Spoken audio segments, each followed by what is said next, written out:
Admiral Dae-ho Kim stood on the bridge of his flagship, watching the stars through the massive view screen. The Indomitable floated silently above New Busan, a mining world that looked like Earth from this distance. Green continents, blue oceans, white clouds. It was hard to believe that in 3 days, this peaceful world might become a ball of burning glass. The communication officer turned toward him, her face pale. "Sir, we're receiving another transmission from the Vorthak Empire."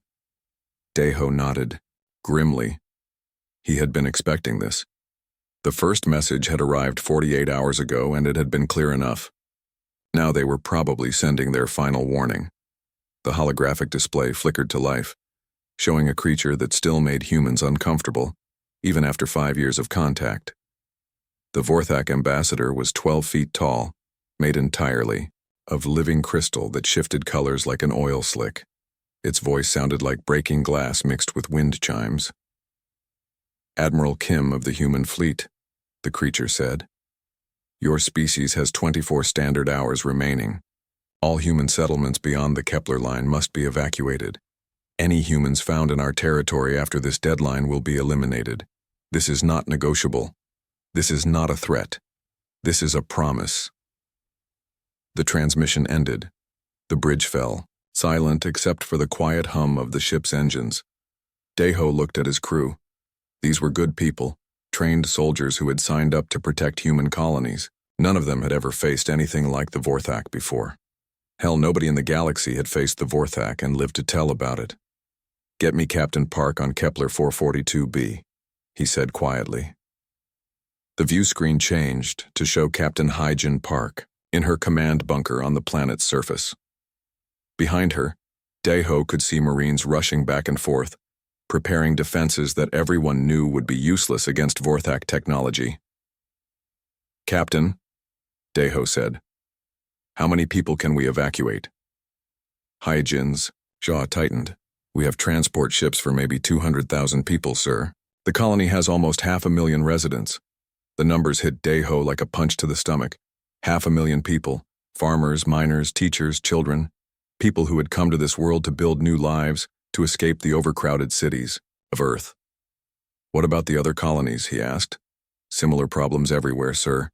Not enough ships, not enough time. Director Taemin Lee is working with Chief Engineer So-Young Choi to try to expand transport capacity, but..." She shrugged helplessly. Dae-ho understood. There were 37 human colonies beyond the Kepler line. Each one faced the same impossible choice: abandon most of their people or watch everyone die. The Vorthak Empire had conquered half the galaxy over the past 10,000 years. Their ships could heal themselves from any damage. Their soldiers could walk through solid walls. Their weapons could turn entire planets into molten crystal in minutes. No species had ever successfully resisted them. The smart thing to do was evacuate who they could and hope the Vorthak would be satisfied with their new territory. "Sir," his communications officer said, "Ambassador Jinwoo Nam is requesting permission to attempt diplomatic contact with the Vorthak." Dae-ho almost laughed. Diplomatic contact. As if the Vorthak were interested in talking. But Jinwoo was a good man, and maybe, just maybe, there was a chance. "Permission granted," he said. 2 hours later, the Vorthak response to diplomatic outreach arrived in the form of a demonstration. The uninhabited moon of Kepler 442c simply ceased to exist. One moment it was there, a gray ball of rock orbiting the planet. The next moment it was a sphere of glowing, molten crystal that lit up the night sky of the colony world below. The message was clear. This is what happens to worlds that resist us. Dae-ho stared at the burning remains of the moon and felt something cold settle in his chest. In 3 days, every human world beyond the Kepler line would look like that. Unless they ran. But running meant leaving 300,000 people to die on Kepler 442b alone. It meant abandoning the farms and factories and schools that people had spent years building. It meant giving up and hoping the Vorthak would be satisfied with what they had taken. "Sir," Captain Park's voice came through the communicator. "I need to tell you something.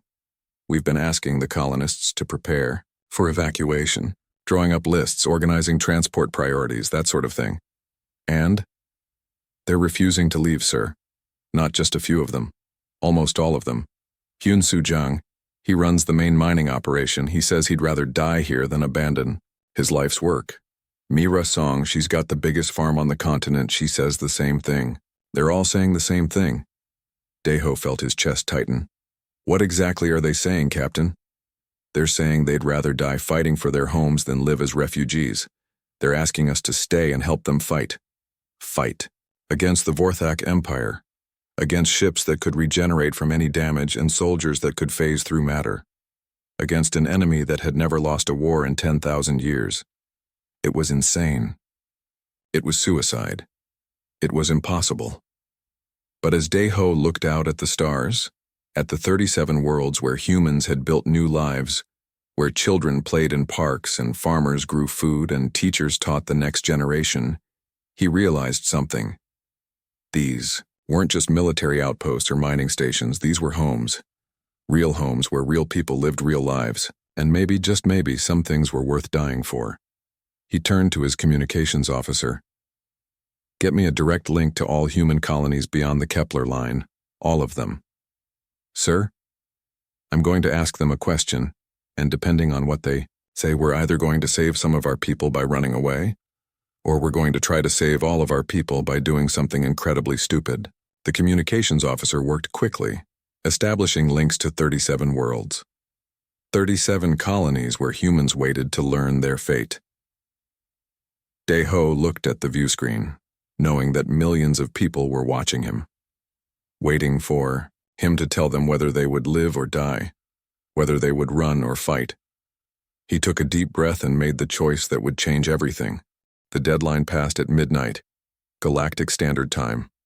At 12:01 a.m., Admiral Daeho Kim's voice echoed across subspace frequencies to every inhabited system in human space. This is Admiral Daeho Kim of the Terran Defense Force. The Vorthak Empire has demanded that humanity abandon 37 colonies beyond the Kepler line. They have threatened to destroy these worlds if we do not comply. His voice was calm, steady, but everyone listening could hear the steel underneath. Humanity refuses to withdraw. We will hold the line. On Kepler 442b, Captain Hyejin Park listened to the Admiral's words while watching her Marines dig defensive positions around the main colony. It was pointless, really.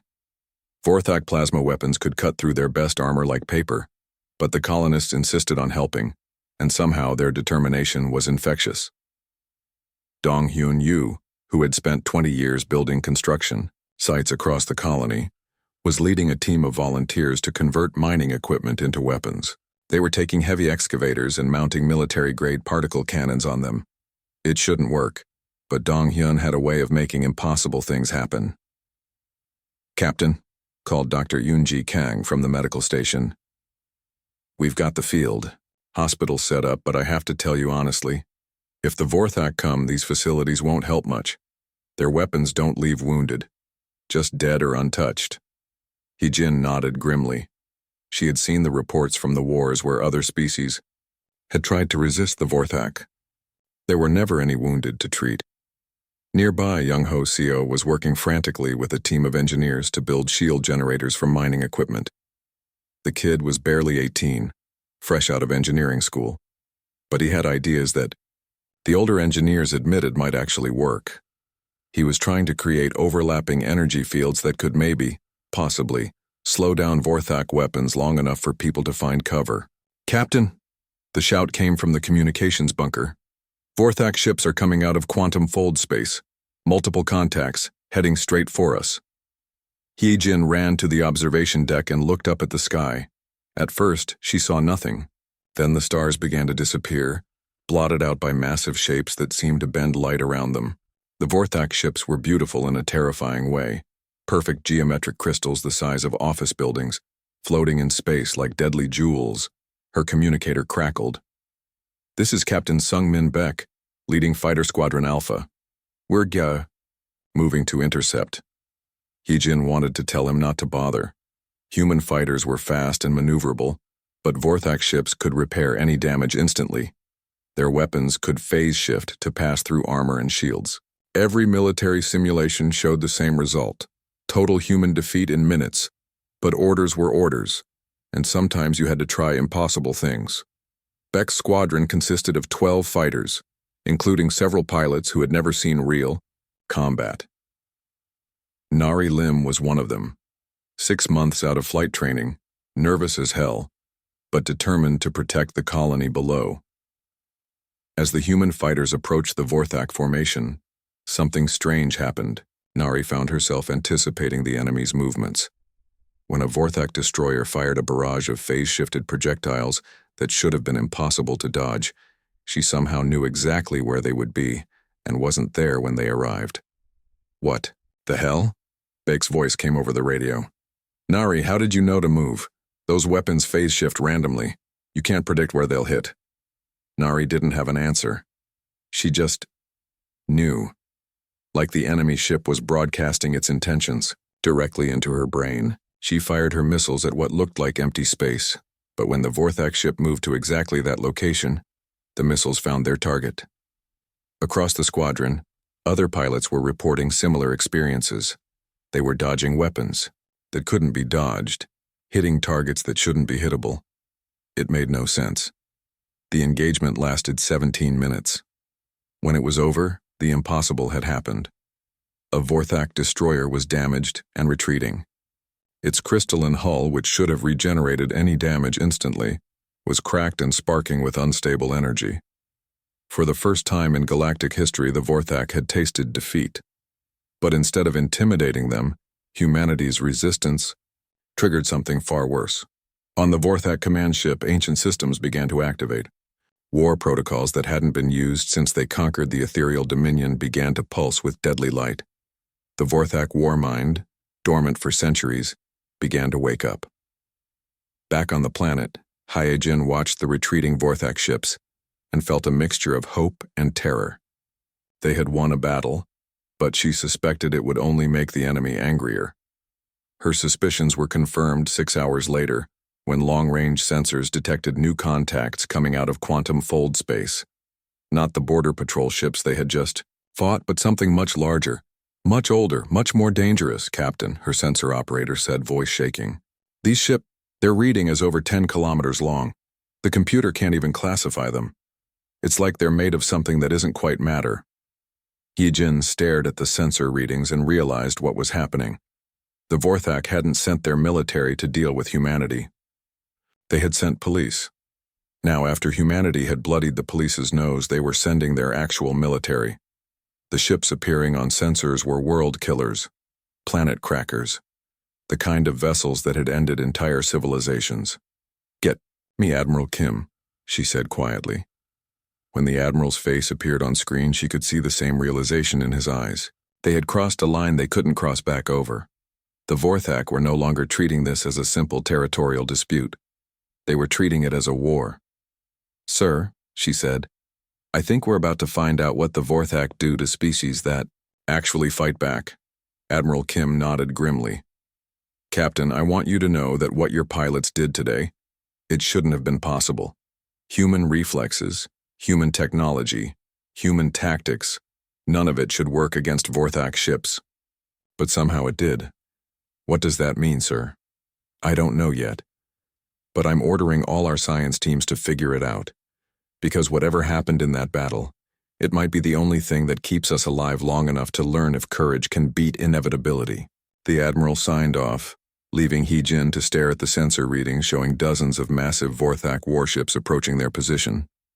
She thought about the colonists below, still digging trenches and building weapons and refusing to give up their homes. Maybe courage couldn't beat inevitability. But they were sure as hell going to find out. Deep in the galactic core, something ancient stirred to life. The Vorthak war mind had slept for 3,000 years, dreaming crystal dreams of perfect order and absolute victory. Now, for the first time since the fall of the ethereal dominion, organic creatures had dared to resist with actual success. Keth Varen, the crystalline overmind, extended its consciousness across space to examine these troublesome humans. What it found was disturbing. These creatures were small, weak, short-lived. Their technology was primitive, their ships fragile. By every logical calculation, they should have been eliminated in the first engagement. Instead, they had damaged a Vorthak destroyer. This was unacceptable. The Warmind began to wake the Eternal Fleets. On Kepler 442b, Captain Heejin Park stood on the observation deck watching the sky change color. The Vorthak were deploying something called reality anchors, massive crystalline structures that appeared, in orbit like geometric stars. As they activated, the very air felt different, heavier, more rigid. Captain, Sergeant Kyung-Ho Oh reported from the equipment depot. We're having problems with basic gear. The radios are acting strange, like they're being forced to follow stricter rules.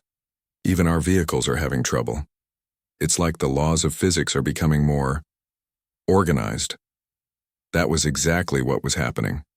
The reality anchors were designed to lock space-time into rigid patterns, eliminating the quantum uncertainty that allowed for unpredictable outcomes. The Vorthak preferred order, and they were imposing that order on the fabric of reality itself. Admiral Dae-Ho Kim received the reports from all 37 colonies with growing alarm. The same thing was happening everywhere. Human equipment was becoming less reliable, human tactics less effective. The brief advantage they had gained in the first battle was disappearing as reality itself became more predictable, more ordered, more Vorthak. That was when Dr. Jae Young Moon approached him with an insane proposal. "Admiral," she said, her hands shaking slightly as she held a data pad. "I've been working on something. Project Prometheus. It's experimental neural link technology that allows human consciousness to interface directly with quantum mechanics." Admiral Kim studied the woman carefully. Dr. Moon was one of their best scientists, but the dark circles under her eyes and the nervous way she moved suggested she hadn't been sleeping much. "Explain," he said simply. "The quantum realm isn't truly random, sir. It responds to observation, to consciousness. We've known this for centuries, but we've never tried to actually interface with it directly. The neural link technology would allow volunteers to perceive quantum probability clouds, to see the underlying structure of reality itself. And the downside?" Dr. Moon hesitated. "Each use burns neural pathways. The volunteers would be sacrificing their minds, sir, maybe their lives, but they might be able to counter the Vorthak reality anchors by introducing quantum uncertainty back into local space." It was insane. It was dangerous. It was probably impossible. Admiral Kim thought about the 500,000 colonists on Kepler 442b, alone, about the children playing in parks who would be dead in days if something didn't change. "Do it," he said. The first volunteers were pilots Bo-Ra Han and Seok-Jun Kwon. Both were experienced fighter pilots who had survived the first engagement with the Vorthak. Both understood that volunteering for Project Prometheus meant they probably wouldn't survive to see the end of the war. They volunteered anyway. The neural link procedure took place in Dr. Moon's mobile laboratory aboard the flagship. The technology was barely tested, cobbled together from medical scanners and quantum computers. The volunteers were connected to machines that would allow their consciousness to interface directly with the quantum foam that underlay all reality. When Bo-Ra Han opened her eyes after the procedure, she could see things that weren't there. Probability clouds, quantum potential, the ghostly outlines of possible futures. She could perceive the rigid patterns that the Vorthak reality anchors were imposing on spacetime, and more importantly, she could see how to disrupt them. "It's like seeing the code behind the universe," she whispered, "and learning how to edit it." Seok-Jun Kwon's experience was similar, but where Bo-Ra saw patterns, he saw relationships.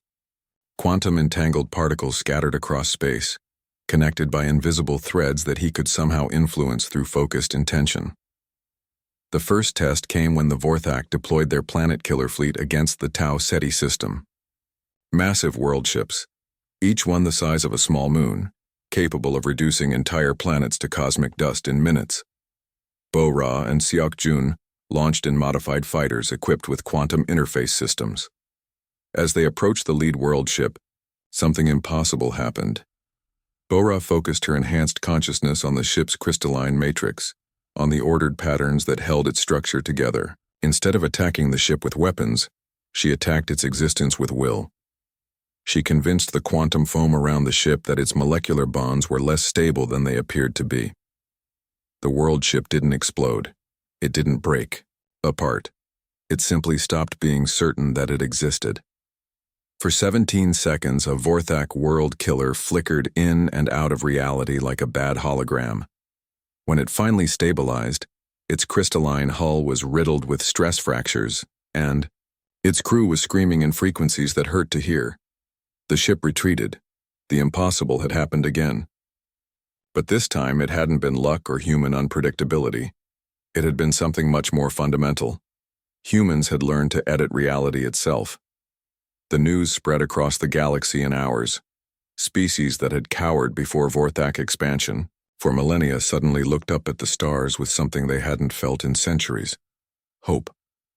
But on the Vorthak command ships, ancient protocols continued to activate. The war mind was fully awake now, and it was beginning to understand something that terrified even an intelligence that had conquered half the galaxy. These humans weren't just resisting with superior technology or tactics. They were resisting with something that challenged the fundamental nature of ordered reality itself. The Vorthak had always won because they understood the universe better than their enemies. They imposed order on chaos, structure on randomness, predictability on uncertainty. But what if uncertainty fought back? What if consciousness itself could become a weapon?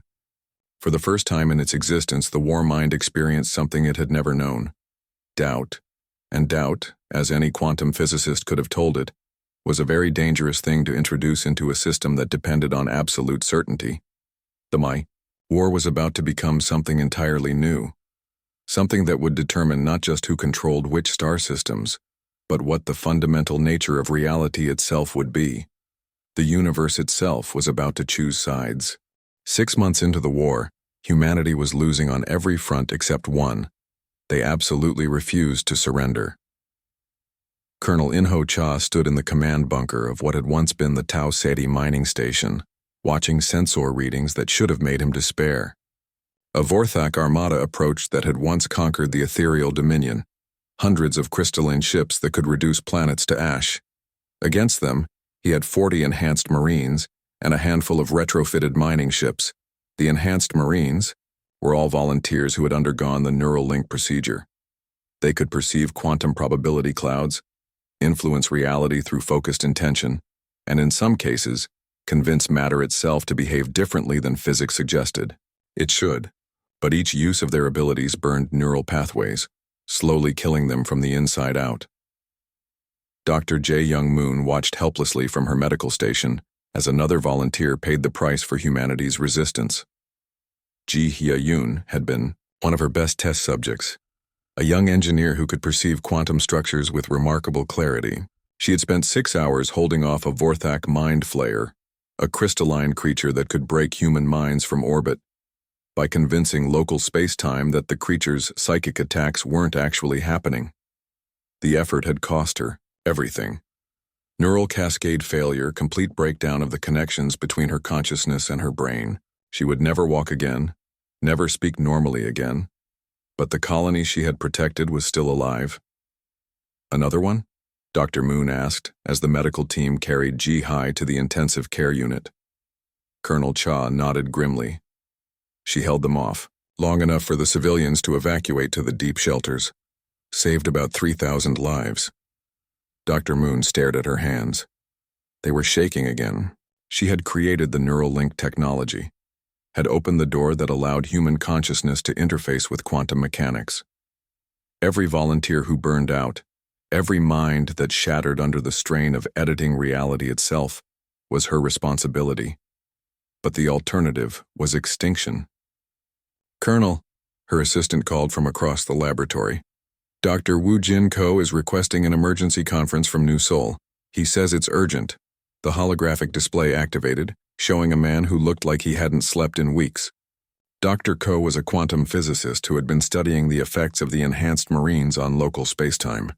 What he had discovered was keeping him awake at night.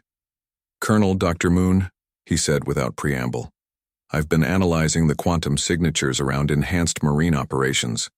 What we thought was temporary reality manipulation is actually Permanent alteration of the quantum substrate. Dr. Moon leaned forward. What does that mean exactly? It means that wherever humans fight desperately enough, where they push the neural link technology to its limits, reality becomes permanently more flexible, more responsive to conscious will. We're not just winning battles, we're changing the fundamental nature of local space. Colonel Cha felt a chill run down his spine. Are you telling me that we're accidentally breaking the universe? I'm telling you that we're accidentally fixing it, Dr. Ko replied. Or at least fixing it from a human perspective. Consciousness has always had the potential to influence quantum mechanics. We've just been too afraid to try. The enhanced Marines aren't violating physical laws. They're revealing what the physical laws actually are when organic intelligence stops accepting limitations. The implications were staggering, but before anyone could fully process what Dr. Ko was saying, alarms began screaming throughout the station. Colonel! The sensor operator's voice cracked with fear. Admiral Kim is requesting immediate conference. Something's happening at Centauri Nexus. The holographic display split to show Admiral Dae-ho Kim aboard his flagship. Behind him, Chai could see crew members running frantically between stations. The Admiral's face was grim. Colonel, I need every enhanced Marine you can spare. The Vorthak have assembled their true fleet at Centauri. Ships the size of moons, weapons that can sterilize entire star systems. Intelligence estimates they're planning to end this war in the next 48 hours. Cha looked at his 40 enhanced Marines. Most of them were already showing signs of neural degradation from repeated use of their abilities.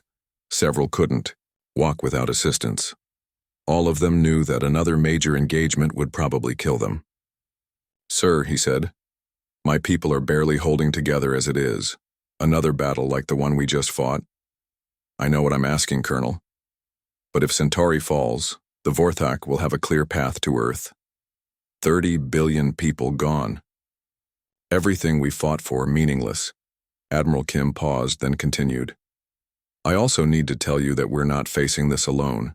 Across human space, ordinary people are volunteering for the neural link procedure.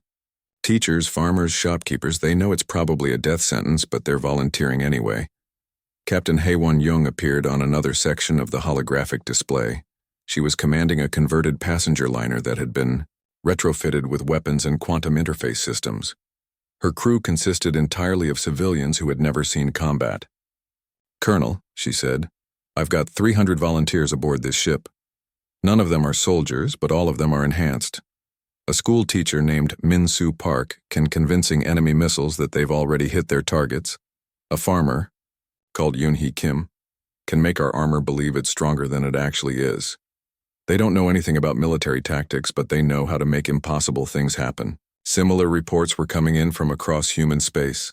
Ordinary people were volunteering to have their minds connected to quantum computers, accepting neural degradation and possible death for the chance to defend their homes. The Vorthak had superior technology, superior numbers, superior firepower, but humanity had something the Crystalline Empire had never encountered. Ordinary people willing to sacrifice everything for the chance that their sacrifice might matter. Admiral, Colonel Cha said finally, we'll be there.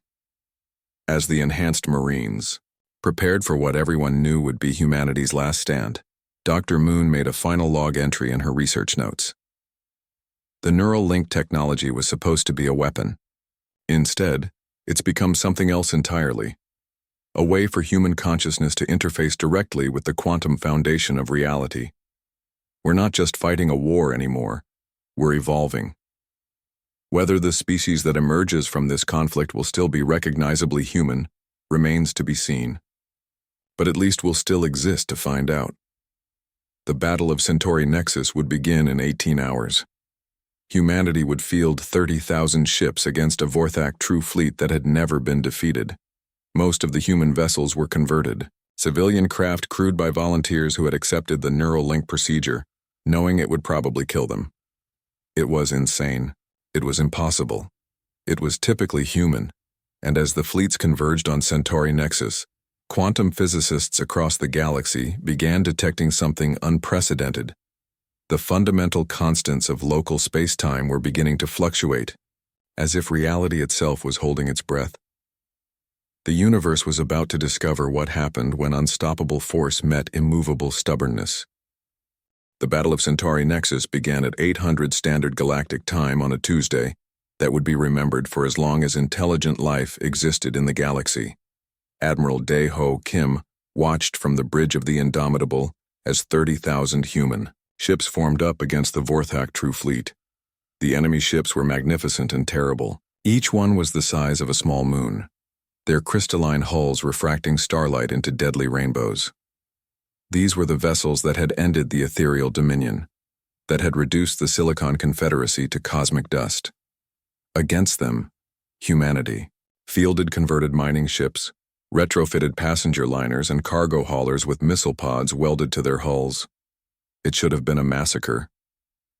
Dr. Subin Rowe monitored the quantum readings from her station aboard the science vessel Discovery. As the human fleet moved into position, something impossible was happening. The quantum substrate around Centauri was becoming unstable, responding to the collective will of thousands of enhanced humans who absolutely refused to accept defeat. "Admiral," she reported, voice tight with disbelief, "the quantum foam is destabilizing. Consciousness fields are propagating through entanglement networks faster than light. We're detecting similar effects on 17 different worlds across the galaxy." What Dr. Rowe was seeing was the birth of something entirely new. Human consciousness, enhanced by neural link technology and driven by desperate determination, wasn't just affecting local quantum mechanics anymore. It was changing the fundamental nature of reality across vast distances, using quantum entanglement to spread alterations to the basic laws of physics. On the converted passenger liner Hope, Captain Haewon Jung watched her civilian crew prepare for battle. Her chief engineer was a high school teacher named Byung-Ho Lee, who could convince fusion reactors to run more efficiently by believing strongly enough that they should. Her weapons officer was a farmer called Sun-Hee Choi, who had learned to make missiles believe they were more accurate than their guidance system suggested. None of them expected to survive the next hour. All of them had chosen to be here anyway. "Captain," reported Lieutenant Hyen-Woo Kim from the Marines, "my squad is ready. We've been practicing the reality shift techniques. If we can get close enough to the Vorthak ships, we think we can convince their barriers that we're not actually there." Captain Young nodded. It sounded insane when put into words, but they had seen impossible things work before. Engineer Yeon-Soo Park had repaired a fusion reactor the previous week by convincing its quantum core that it had never actually been damaged in the first place. The battle began when the Vorthak fired their reality anchors. These weren't weapons in any conventional sense. They were massive crystalline structures that locked space-time into rigid, immutable patterns. Where they activated, the laws of physics became absolute and inflexible. But they also sterilized all organic life, because biological processes required quantum uncertainty to function. "All ships," Admiral Kim's voice echoed across the human fleet. "This is it. Everything we've fought for comes down to the next hour. Show them what happens when humans refuse to give up." The response was immediate and devastating, but not in the way anyone expected. As the reality anchors began to lock down local space-time, thousands of enhanced humans pushed their consciousness quantum interface to the absolute limit. They burned out their neural pathways, sacrificed their minds and lives, to introduce uncertainty into a system designed to eliminate all variables. Commander Sang-Hoon Lee was the first to volunteer for what everyone knew was a suicide mission. A former mining engineer who had lost his family on Kepler 442b, he had undergone the neural link procedure 6 months ago. Now, as he piloted his fighter directly toward the largest reality anchor, he focused every remaining neuron on a single, impossible goal, convincing the crystalline structure that it didn't actually exist. The effort killed him instantly. His consciousness, enhanced beyond human limits, burned out like a candle in a hurricane. But for 17 seconds before he died, he succeeded. The reality anchor flickered in and out of existence, its perfect crystalline matrix unable to maintain coherence in space where conscious will had more influence than natural law. Across the battlefield, Other enhanced humans made similar sacrifices. They didn't just die fighting, they died editing reality itself, using their burning minds as weapons against the fundamental forces that the Vorthak used to impose order on chaos. Dr. Moon watched the medical readings with tears streaming down her face. Hundreds of volunteers were burning out simultaneously, their neural patterns dissolving as they pushed human consciousness beyond every conceivable limit. But their sacrifice was having an effect that defied every law of physics she knew. The Vorthak reality anchors were beginning to malfunction. It was impossible. The crystalline structures were designed to be absolute, to impose rigid order on space-time regardless of any external influence. But they couldn't function in space where the laws of physics had become suggestions, where consciousness could overrule mathematics, where human stubbornness had more authority than quantum mechanics. Captain Park, now Admiral Park, after Admiral Kim's sacrifice protecting a civilian evacuation convoy, watched from her flagship as something unprecedented happened across the Centauri system. Reality itself was becoming fluid, responsive to conscious will in ways that should have been impossible. Human ships began moving through space by believing they were somewhere else. Weapons fired concentrated determination that could dissolve Vorthak crystalline armor. Shields generated from pure human stubbornness deflected energy beams that should have vaporized anything they touched, and throughout it all, the Vorthak warmind experienced something it had never known in 10,000 years of conquest: uncertainty. For the first time since they had achieved interstellar travel, the Vorthak couldn't predict the outcome of a battle. Their perfect mathematical models, their absolute understanding of physics, their complete mastery of ordered reality, none of it worked against an enemy that had learned to edit the universe itself through sheer force of will. The crystalline warships began to retreat, not because they were defeated in any conventional sense, but because they could no longer trust that space-time would behave predictably around human forces. But the victory came at a terrible cost. Of the 30,000 humans who had fought at Centauri, nearly 10,000 had burned out their minds completely. They had saved their species by sacrificing their consciousness, editing reality at the cost of their own existence. As Admiral Park surveyed the aftermath of the battle, she received a communication that changed everything. The Vorthak Empire was requesting peace negotiations, not surrender, not conquest, negotiations. For the first time in galactic history, the unstoppable crystalline empire was asking to talk instead of simply taking what they wanted. Dr. Ko's voice came through the communication system, broadcasting from New Sol. Admiral, we're detecting permanent alterations to the quantum substrate across 17 star systems. The consciousness fields generated during the battle have propagated through quantum entanglement networks. Reality is now permanently more flexible in those regions. Admiral Park stared at the tactical display showing Vorthak ships withdrawing from human space, not retreating in defeat, but pulling back to regroup and reassess. They had encountered something they couldn't understand or predict, a species that would rather break the laws of physics than accept defeat.